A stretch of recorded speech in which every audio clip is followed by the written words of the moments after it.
Good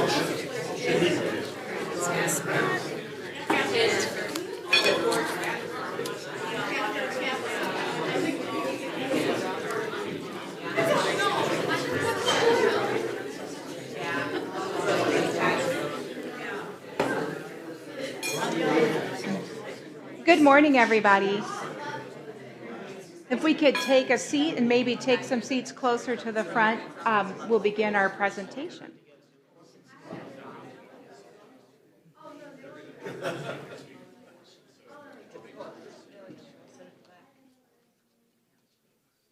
Yeah, this is a perfectly good table. There's nothing bad at this table that will happen to you if you sit at it. It's not like if you sit in the front of the classroom. Yeah, move on up. Come on up. I've rotten tomatoes here. Yeah. We're not going to make you come to the classroom board and do algebra problems. We promise.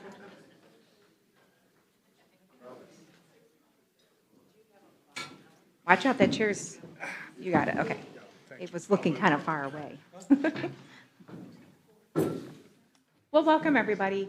I'm not sure who here knows Dr. Cheryl Wesen. Some of you do, some of you don't. You do, but not everybody does. And Cheryl is so many things. She's well known in this community for her amazing life-saving work as a breast cancer surgeon, and is still, even in retirement, called upon to help give her wisdom and guidance in that very special area of medicine. In addition to that, Cheryl is a great friend to all who know her, just a constant, steady, and wise person. Also, what is your role at Helm? I am the director of the Board of Trustees. Yeah. So also involved in guiding Helm in our community. And for those of you that don't know what Helm is, they offer services for people in retirement to people within the Grosse Points. So, and one of our parishioners. So it came out of our community and is still being served by a member of our community. So Cheryl has agreed to come in today and talk to us about healthy longevity, a really important topic, and not one that you should only begin to think about after a certain age. One you should be, or an incident, yes. It is a topic you need to be thinking about throughout your adult years, not only for planning for your own future, but also to support and help your elders, people in your life, or your neighbors and your friends. So with no further ado, Cheryl, thank you so much. Thank you and good morning. And with full disclosure, I have no special credentials to talk about healthy longevity. But I will do my best to share with you the things that I've learned and answer any questions you may have, and feel free to interrupt me at any time. I'm more than happy to do my best to answer questions. So what is healthy longevity? It is really maintaining our physical, mental, and social health throughout the entirety of our lives. What we hope for ourselves and our loved ones and strangers that we don't know is that our well life, our health life, will be the same as our physical life, so that throughout our life we are able to enjoy family and friends and social connections. So really, why am I interested in this topic? Well, as Mother Maureen explained, I'm on the board of directors of the Helm. I've been involved in the Helm for the past 3 or 4 years. Some of you may remember the Helm as it used to be Services for Older Citizens, SOC, and started about 48 years ago. So it's been in our community for a long time. But before my time at the Helm, they changed the name from Services for Older Citizens because people didn't want to be an older citizen. It brought up the vision of bingo and other kinds of activities. And as our population has aged, we've all heard that 60 is the new 40. And so people who were in their 60s and 70s and 80s didn't want to be an older citizen. They were too young to be old. So the name The Helm was envisioned to say this is the guiding of our life journey. And there isn't, as Mother Maureen mentioned, there isn't really an age. It is a process and one of life's journeys that we go on. And the second reason I'm interested is I am aging. You may not believe that, but I too am aging. And my parents are aging, and so that process has made me be increasingly interested in exploring the data that's out there, and there's really a lot of things. So today I'm going to talk a little bit about the demographics of aging. I'm going to discuss the nurses' study and the factors that they identified to help us have healthy lives. I'm going to talk about the blue zones. Most of you have probably heard about the blue zones and the 9 characteristics that are associated with longevity that they identified. Then I'm going to talk about the epidemic of loneliness and isolation in our country. And that's a study that came out from the U.S. Surgeon General's office in 2023, and it really is an epidemic. And although most of my talk is going to be focused on the aging population, I think much of what I talk about we can apply to the youth and middle adults in our population, because really in the world today there's an epidemic of isolation and loneliness, and those implications are far-reaching, and how we can address those start with our individual, starts with our community, and extends beyond the walls that we're in today. And so just thinking about that and understanding that a little bit better, I think, provides us with the opportunity for the future, because it's going to be important. It is important already. So by 2028, all baby boomers are going to be over age 65. That's a huge number of people, and some of you in this room probably in the baby boomer population. And the population of individuals over 65 is the largest growing population segment in our country. That's a change from what has been true previously. Also, by 2028, the number of individuals in Southeast Michigan who are over 65 will be greater than the number of children less than age 18. That's a huge shift in the weight of the populations to have so many of us over 65. 1 in 5 people will be over 65 in 2028. So look around, 1 in 5 of you. It's been, maybe a little more, it's been called the silver tsunami, and it's really an important understanding of how that's going to impact our life and our society. So one of the things that was first studied was the nurses study and follow-up of the health professions study that identified 5 key factors that affect longevity. We all know these factors. We've heard about them so many times. To eat well, have a healthy diet with lots of fruits and vegetables, to maintain healthy weight, no smoking, moderate alcohol intake, and exercise. And those things, I think, we know. We don't always follow them as well as we might, but we know those factors. And then the Blue Zone study came out, and the Blue Zones were based on the findings of 6 areas in the world where a much larger number of individuals live to be greater than 100. And so that term, Blue Zones, was coined by Dan Buettner, who wrote the book and did the Netflix productions on Blue Zones. And he was tasked with identifying where these areas are in the world, and was provided grants by the National Institute of Aging and the National Geographic Society. So he and his researchers went around the world and identified 6 areas in the world that had this incredible longevity. And the goal of the study was to see if there was commonality between the blue zones that we could apply to other communities and our own lifestyles.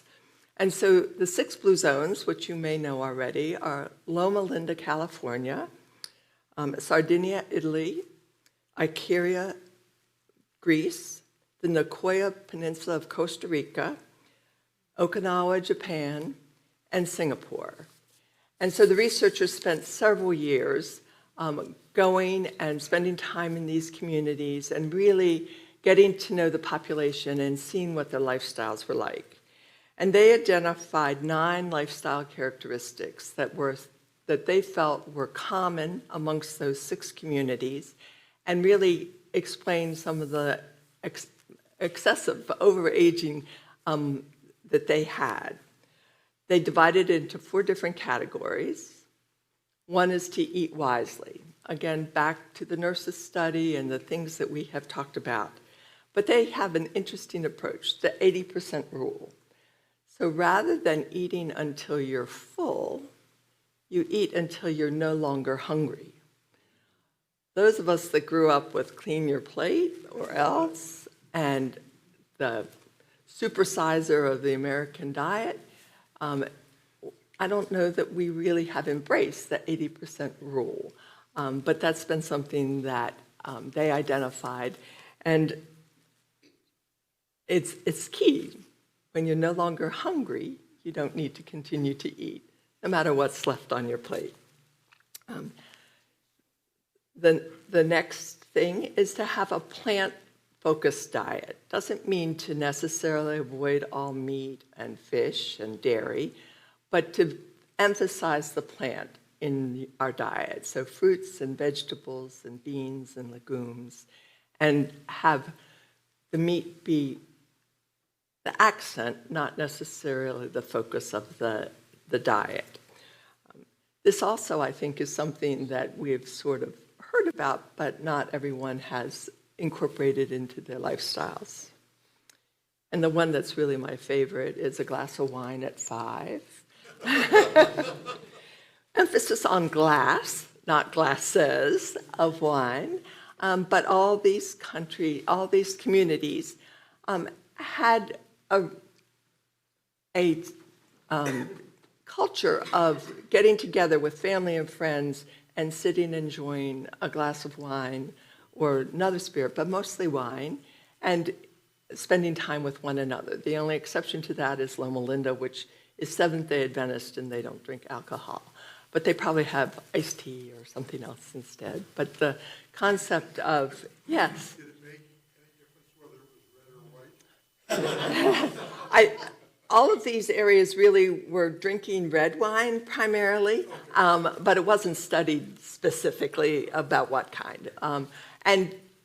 And in fact, you can see there's sort of a common theme. These aren't really separate aspects. So the glass of wine is probably the sitting around the table and chatting and interacting with people.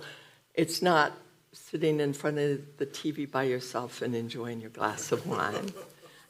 Because that was not part of what they identified in these communities. The second aspect is moving. We talk about moving at least 30 minutes a day of moderate exercise, and you can walk, and hard, again, in the United States because we don't have really a walking tradition. And in these communities, what they observed was more than just walking 30 minutes a day. They were moving all day long and were really moving every 15 or 20 minutes throughout their day, whether it was walking to friends, working in the garden, doing other kinds of activities, housework, many other things, but moving sort of all day long. That doesn't work so well in our computer-focused, work-from-home kind of environments. It's hard to move as commonly as they observed in these communities. And then the third aspect is the right outlook. So to have a purpose in life, a reason to get up in the morning. In these communities, older individuals were embraced, their experience and wisdom was appreciated.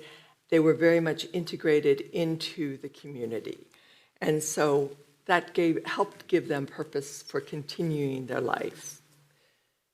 And the other aspect of the right outlook is to downshift, to find ways to diminish stress. We all have stress, they all had stress, but they had routines that helped them diminish the stress, whether that was meditation or yoga or emotional support from family and friends.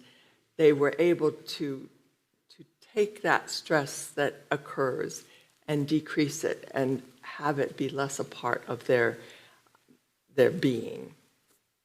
And the last thing that was critically important was connection. So to have your loved ones first in what you do is to pay attention to them and support them and be available to them, to belong. And all of these communities have a big faith-based aspect to their community. Didn't matter really what the faith was. It varied some between these communities, but to have a faith-based community and to belong. So you being here is an example of what that can and ideally is. And then to have the right tribe. And by that is to have social circles that really support, strong friends and emotional support, to have encouraging diet and exercise and health treatments, go get your colonoscopy, have your mammogram, those kinds of things from your social circle. It's possible to have the wrong tribe who does things that are not supportive of our health and well-being, but these six communities had the right tribe of supporting each other and helping each other. So those were the 9 characteristics that they identified in the blue zones. These lifestyle characteristics really are pretty well known to most of us. What's less well known is the results of a study by Dr. Julianne Holt-Lunstad and her colleagues. In 2010, they did a meta-analysis called Social Relationships and Mortality Risk. Dr. Holt-Lunstad is a professor of psychology and neuroscience and director of Social Connection and Health Lab at Brigham Young University. And their meta-analysis looked at 148 studies of over 300,000 individuals, where they were identifying the social connections of those individuals and then following them for 7.5 years to see their mortality risk. And they were able to demonstrate a 50% increased likelihood of survival in those participants who had the strongest social relationships. 50% increased survival. That's remarkable. And that finding was consistent across age and sex and initial health status. So the social connections had a remarkable influence. Humans are social beings. When our social needs are met or unmet, there's dysregulation of our biologic systems, and it leads to the development of disease. I think most of us have some sense of the findings in the 1940s where in orphanages, children were provided food and a place to live, but no social connection, nobody paying attention to them and loving them and interacting with them. And those children did not thrive. Many of them died from the lack of social interaction. These findings of Dr. Holt-Lundstrom and her colleagues were really unrecognized, not really paid attention to in 2010. A number of other studies were done that were showing similar results. And in 2015, she and her colleagues gathered all the available global data for 3.5 million participants. And they examined the association between loneliness, social isolation, and mortality risk. And it's important to understand the difference between loneliness and social isolation. They're really quite distinct. Loneliness is the person's perception of not belonging and not having social relationships. And so from someone looking at an individual, they might not recognize that they feel lonely, but it's their own personal perception. And social isolation is really an objective look at the number of social relationships, the frequency of contacts with social interactions, and an objective measure of the social connection. It's possible to be lonely, but not socially isolated. Somebody who goes to all kinds of things and is really out there in the community, but is feeling lonely and not belonging. Or, in contrast, there can be somebody who's not doing very much, is kind of isolated, but is still not lonely and not perceiving that they're lonely. So the two factors together really are our measure of social connection. And that's what Dr. Holt-Lundstrom and her colleagues were looking at.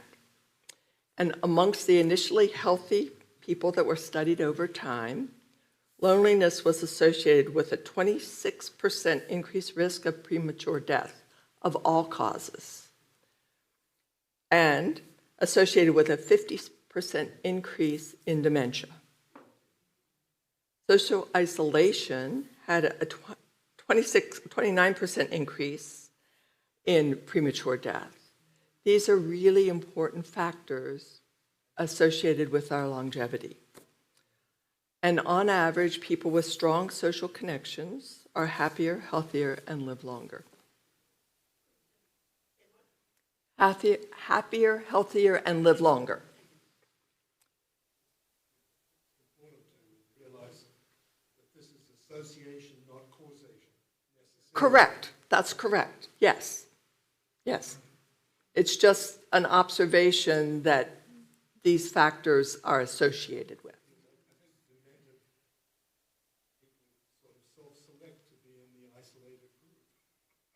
But that's certainly a contributing factor for sure, yes.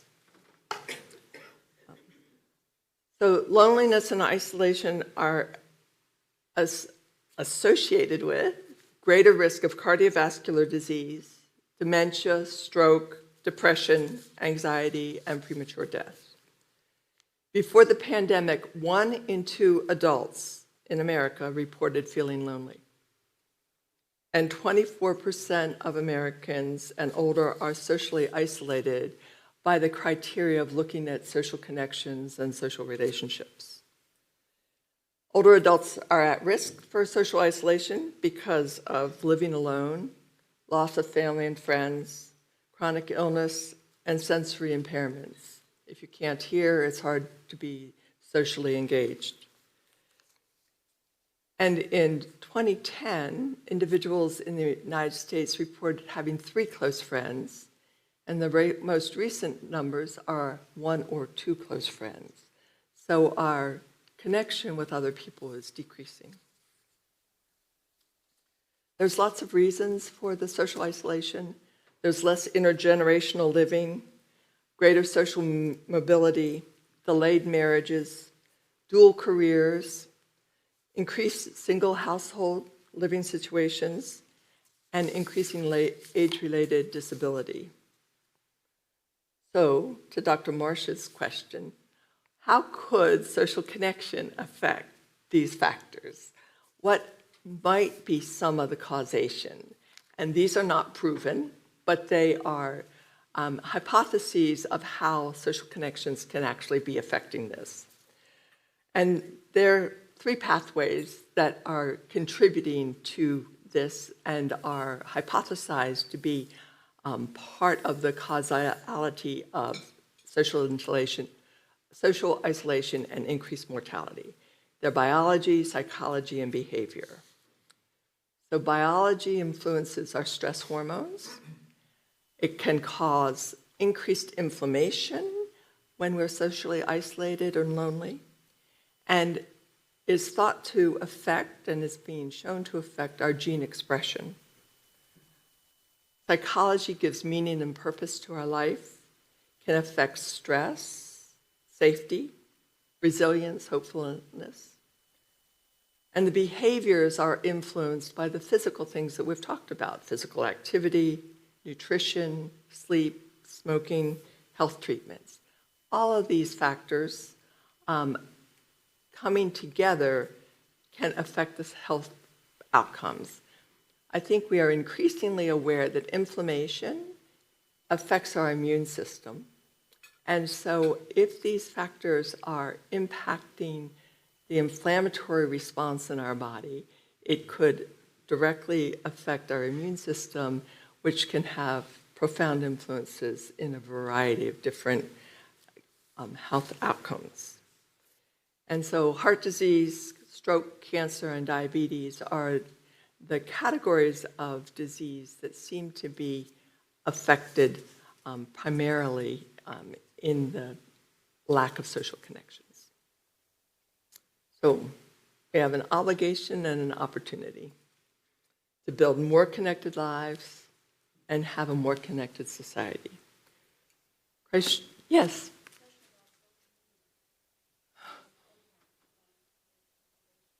Yep.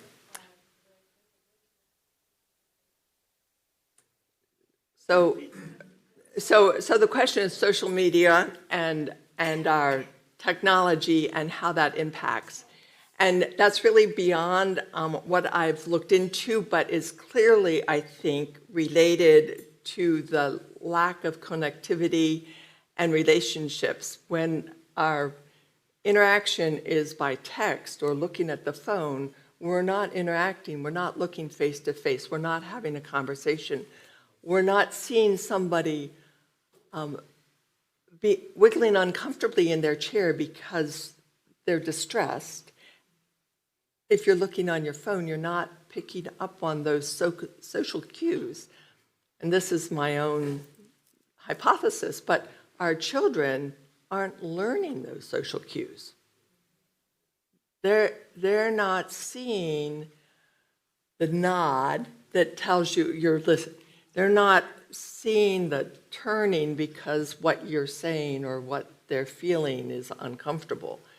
You don't get any of those, or you get very few of those social cues on media. So I think it's profound and really worth a lot of study, much more than anything that today's discussion would have, but is a worry to me, frankly, about the future of our society, because we're losing that interaction and the ability to be the social beings that we are biologically.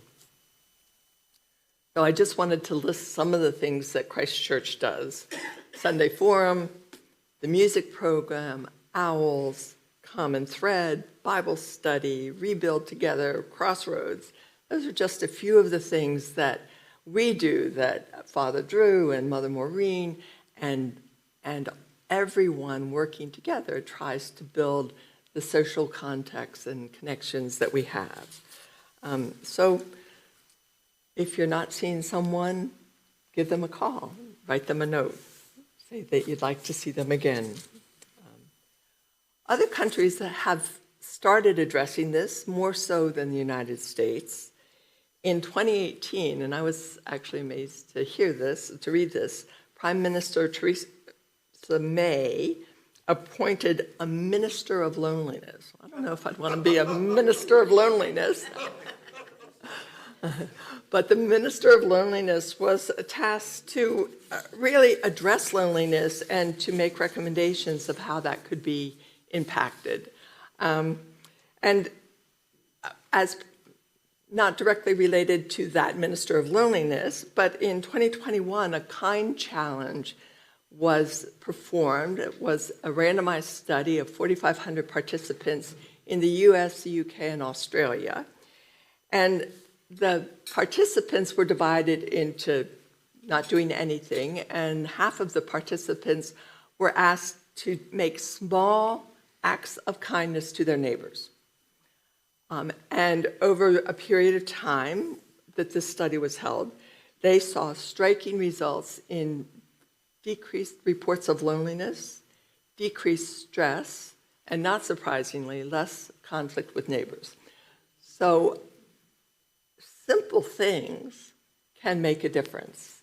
And that KIND challenge was one study that really got to that. So we can begin in our own lives to strengthen connections and relationships. You can write a note, invite friends for a meal, make a phone call, volunteer. And by taking these small steps, strengthen the relationships and support our community. We can help the epidemic of loneliness and isolation. And the benefits to society are beyond the individual, and I think that's the important thing to realize as well. It's not just that we have the potential to benefit and our friends have the potential to benefit, but there's improved public health, community safety, resilience, prosperity, and functioning of government, maybe. So thank you very much. I'm happy to try to answer any questions I can. Father Drew has. Father Drew. Early on, when you were speaking about the blue zones, you made a distinction between community and tribes. I think that's a really profound. That's interesting. It's important for us to have both, but it's really important for us to understand the difference between the two. And I wonder if you could just explore that, the differences a little bit. What makes a tribe and what makes a community distinct from a tribe? So I think the community is a larger organization, a larger cultural entity, whether it's defined by a zip code or certain streets. It's talking about a larger community. And the tribe is the personal relationships that individuals within that space have with one another.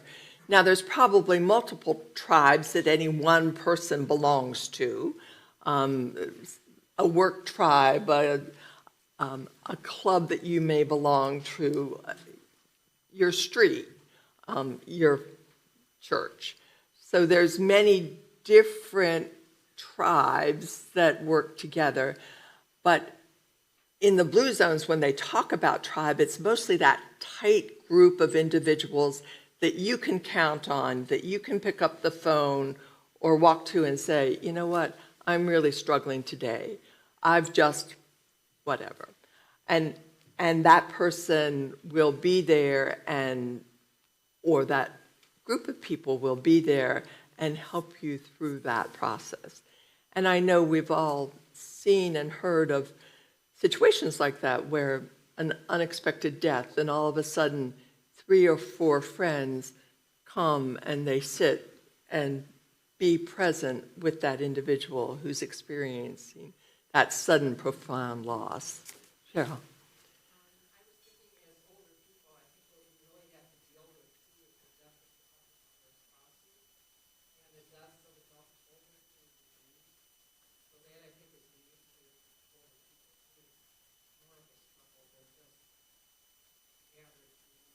Yes, yes. And I was going to say, yeah. And so addressing that and understanding that, and grief comes in many ways. It is not to diminish those losses which are real, but there's other grief of losing your sense of identity because you lost your job, or retirement. I mean, there's lots and lots of different ways that we different causes for grief. Yes.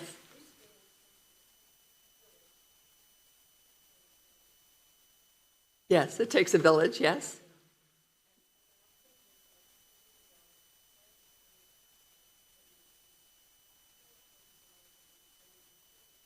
The circle groups, yes.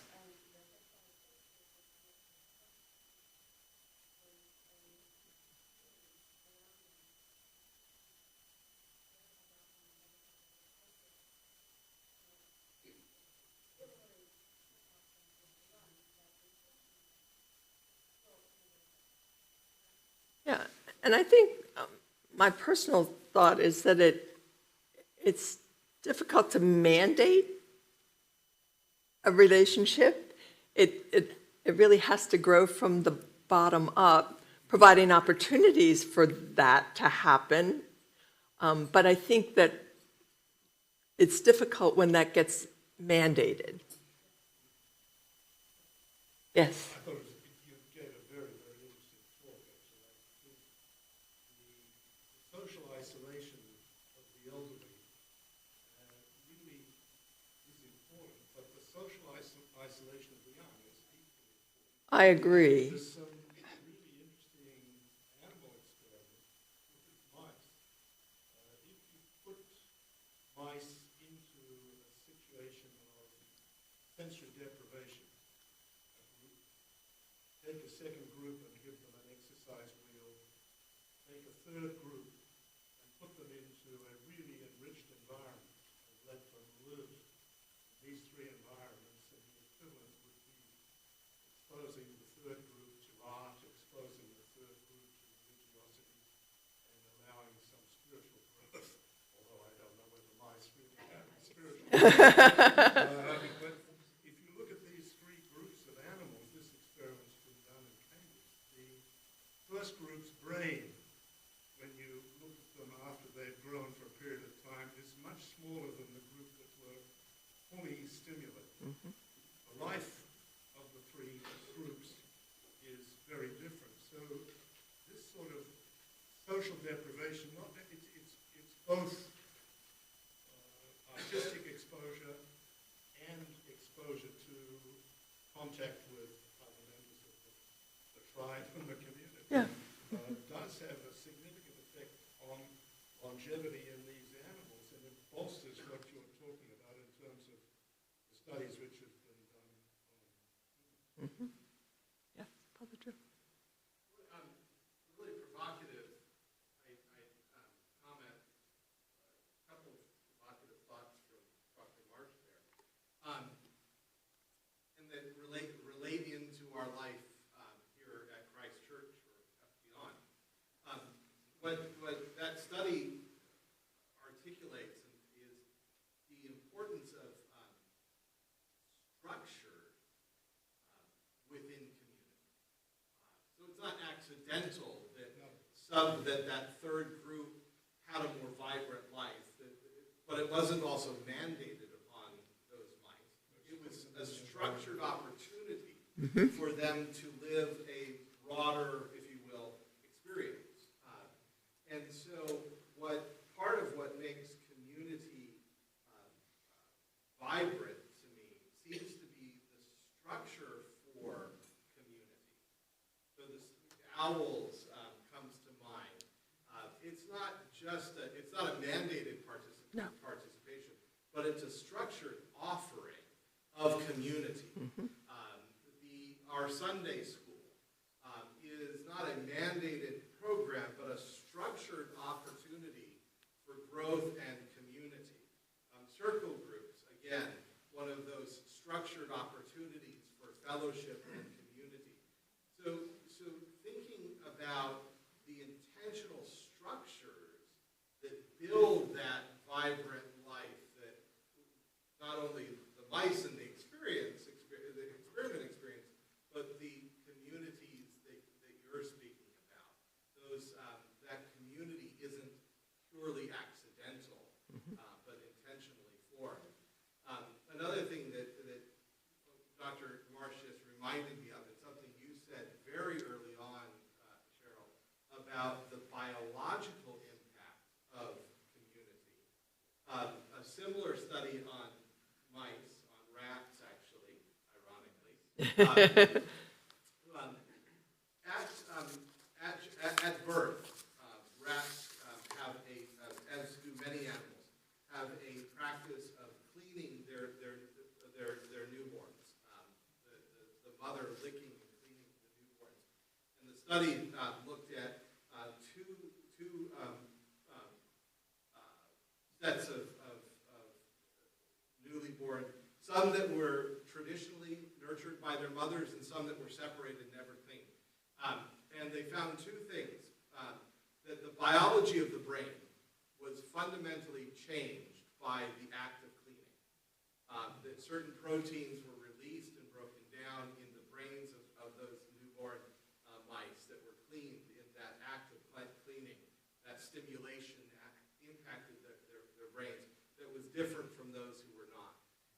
And then secondly, that the third generation, those mice that cleaned and cared for their young fundamentally differently than those mice that were not cleaned at birth. I mean, so all of this realization that external experiences of care, of nurture and community have real life biological impact on us from our earliest days and perhaps to our oldest.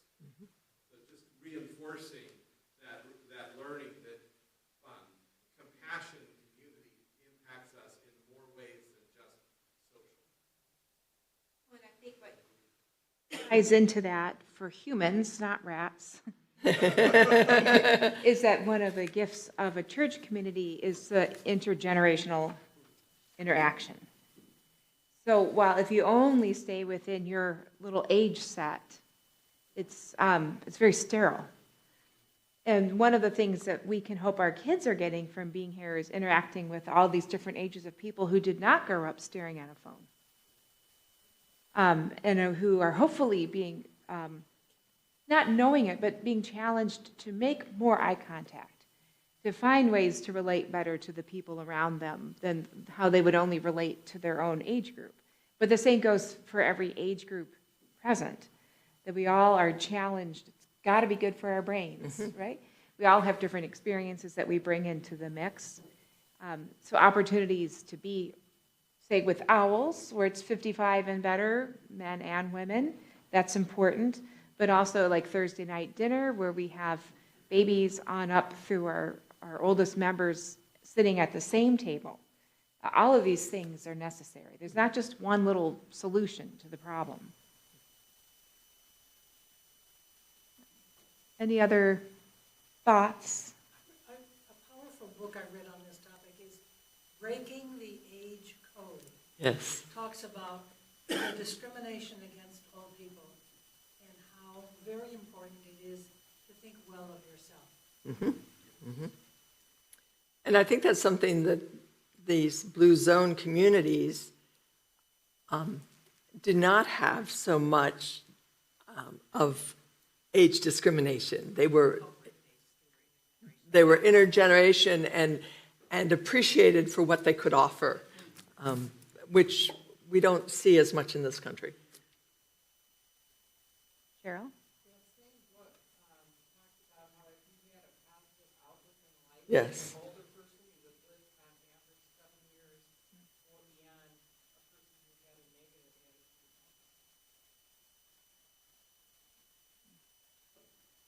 That's remarkable. Without that positive attitude, that life probably feels just as long, right? So it's, I mean, it's sad when people are just miserable and you can't shake them out of it. Well, thank you so much, Cheryl. Thank you. I'm sure if people have further questions, Cheryl, we're happy to answer them. Thanks. Congratulations on the billing. Oh, thank you. I meant to bring a Helm journal. I forgot to bring it with me. I'm sorry.